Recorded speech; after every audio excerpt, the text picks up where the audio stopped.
Hello, my name is OTTERRAK, and I make things. What am I making today? It's not so much what I'm making today as it is why I make. I make all kinds of things. I make Star Wars props, I make Marvel props, and I make all of this stuff for really a specific reason. The early 90s Power Rangers. I was such a fan of the white Power Ranger, it was actually ridiculous. I was maybe 10, 12 years old when I watched the Power Rangers. And it was just, in my mind, an absolutely ridiculous concept that a random person on the side of the street could become this thing, this Power Ranger. And all I wanted when I was a kid was just to have one of those helmets. One of those helmets. It was just an unbelievable thing to be able to have. Now, when I grew up, we weren't rich. We didn't have all kinds of money. We didn't. And most kids in the 90s didn't. But we loved these TV shows. We loved these things. I remember when I was that age, I did get the Saba sword. I did get the White Ranger sword. And I swung that thing around and played and played. And when I was growing up, I lived on a farm. And we had an old garage. And I would always find myself in the old garage after school. And the one memory that I have that is just stuck in my head is making a broadsword. I made this broadsword out of a hunk of flat steel, 1/4-inch steel. It was about, 3 inches wide. It was 3 foot long. And I took a grinder and I ground a handle out of it and the tip of the blade, ground that off. And then I took 2 pieces of wood and I just made this sword. I don't know where that thing is anymore. It's since been gone. But I say all of this to explain that I've been building since I was 10, out of the things that I had, out of the things that were around me. But what I couldn't build were these helmets for these ridiculous characters that all I wanted to do was be. All I wanted to do was to be the White Power Ranger because I'm 10 years old and it was cool. In my head, it was cool. Now everyone around me, they thought it was ridiculous because really it was. So I then grew up, didn't do any of that stuff. I wanted to be the football star. It never was going to happen. I wanted to be the cross-country runner. Was never going to be. These things were not who I was. Who I was a person that made things, that created things. But that childish wonder was gone. It was. We all grow up. We all think that it's a part of us, especially when you're a maker. You think that part of you is dead because nobody appreciates it. Ever. No one ever appreciates that part unless you're around somebody that can appreciate that part of you. And in the little town that I was, nobody else was doing or wanting to do anything like that. So I put it away. I put away them childish things. And really, that is sad. It is a sad part of my life because it was the part of my life where I was the most disgruntled, the most I need to be a grown-up, which you do. You need to be a grown-up when you become a grown-up, but you also need them childish things, them parts of you that are fun for yourself. So then one day in my mid-20s, maybe late 20s, I don't quite remember, I had this crazy thought from my childhood. Maybe I could create an entire Boba Fett from scratch. And so I started building. I started building his chest pieces, his shoulder pads, and I made all of these parts of his armor from Sintra.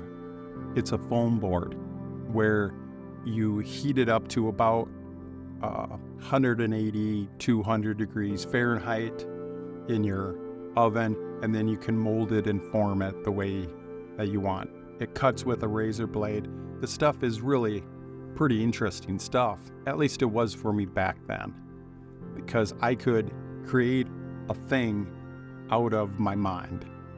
And so I built most of the armor and all that type of stuff. And my wife bought me a Fett Pride Boba Fett helmet for my birthday one year, and not a speck of paint on it. It was, I don't know the form of material that it was. I think it was like a fiberglass. No, it wasn't a fiberglass. It was some sort of a material, and it had like aluminum flakes in it. So you would buff it and buff it and buff it until it was a chrome aluminum looking metal as the base. And then that was when I first was introduced to layers with liquid latex. And I created that helmet. And I created that helmet to be a perfect movie accurate representation of Boba Fett's helmet. And it was ridiculous. It was absolutely ridiculous. And I could not believe that it was an actual thing.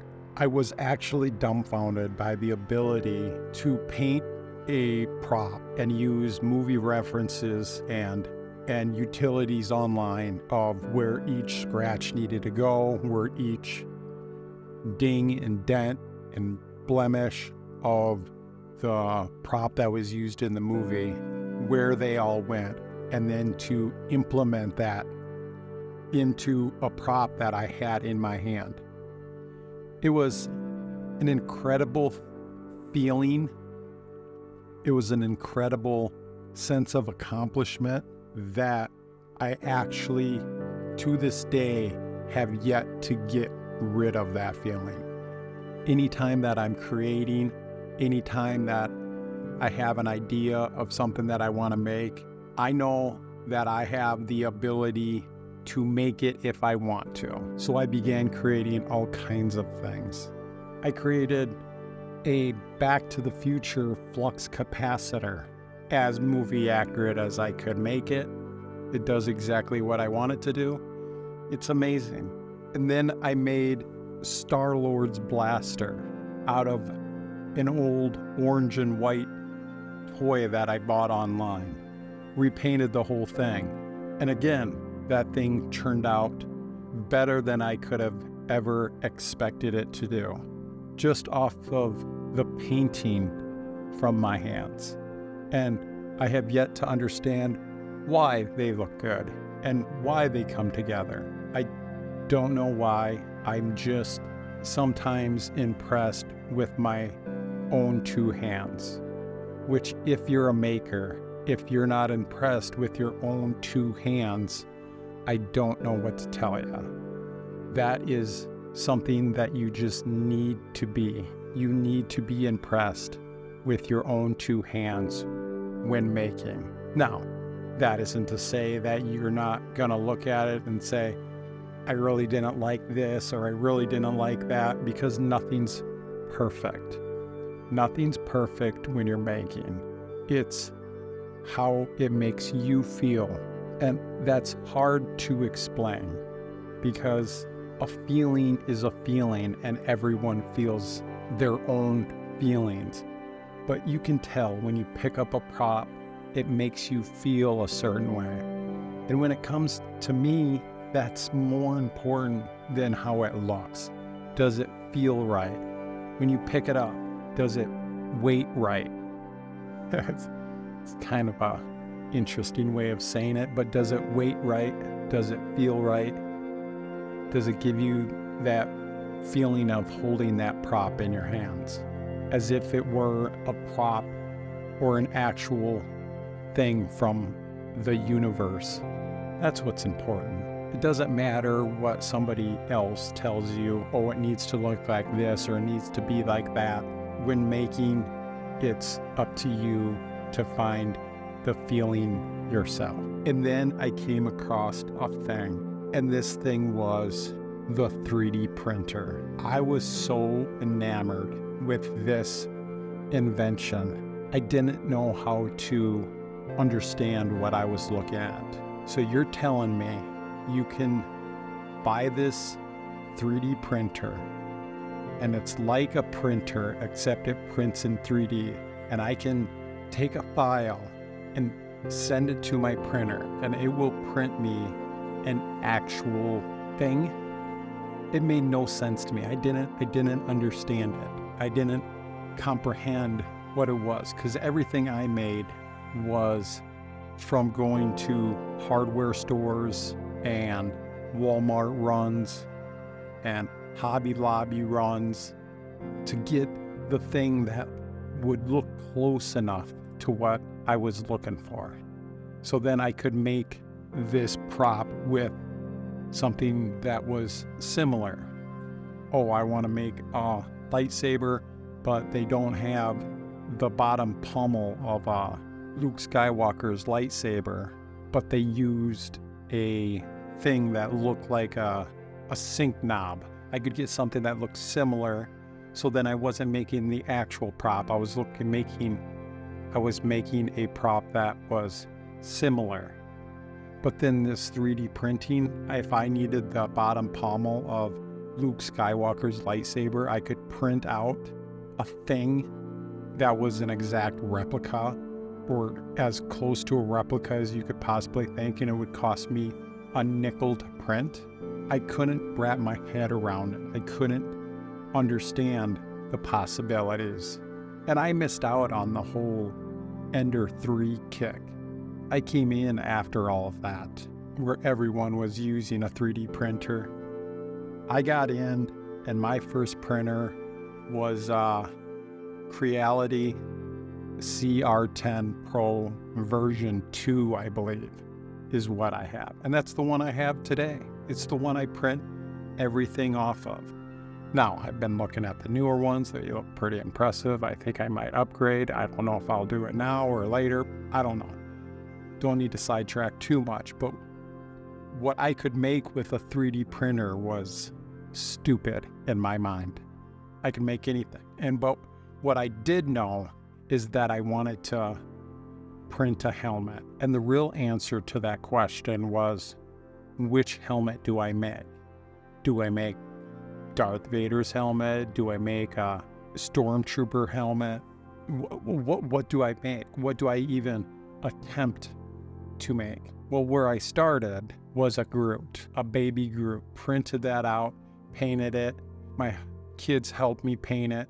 It was a family event, the first thing I printed. And I don't even know if that was the first. I think it might have been a Princess Peach crown, because we were playing that video game, a Mario game, where you get a crown if you're the winner or something. I don't know. It was a Princess Peach crown. That's all I know. And it was a good first print. It was small and whatnot. And so then I printed out Baby Groot. We painted it. Turned out good. It's still sitting in my living room to this day. But the first helmet that I printed was a Iron Man Mark II or III, I'm not quite sure, helmet. It had servos in it, and the servos would have hinges. It runs off 2 servos. It's got hinges, and the eyes light up when the faceplate comes down, and there's magnets in it, and you have a glove on, and that glove has a magnet, and so then you touch the right side of your head, the helmet comes down, and if you touch the back of your head, then the helmet goes up.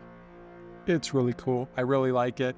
Painted that up, and since then, I am a 3D printing fool. I love the technology. I love the ability to print anything I need, anything I want, and it gives me the scratch that I need. But today, I am now 41, going on 42, and I have a full-size Boba Fett with jetpack, his rifle, and R2-D2 sitting in my family room, a full-size Yoda, Iron Man's helmet, props from Marvel, Back to the Future, and most of these I've made myself. Now, I did not make the files. That's not my forte. I paint them. I enjoy painting them. And in that joy, I kind of want to share with other people. I want to share it with the people around me if they happen to come across one of these videos, and to share it with the world. Because what's the point of having these things around me if I can't share them? And so with all of that, I would like to thank you for making it to the end of the video. I want to thank you for any support, and I will appreciate any comment that ends up at the bottom of this video, any comment that might be on any of my previous videos, any comments that happen to be on any video that I make in the future. Thank you, and my name is OTTERRAK, and this is the Creation Destination. Thank you.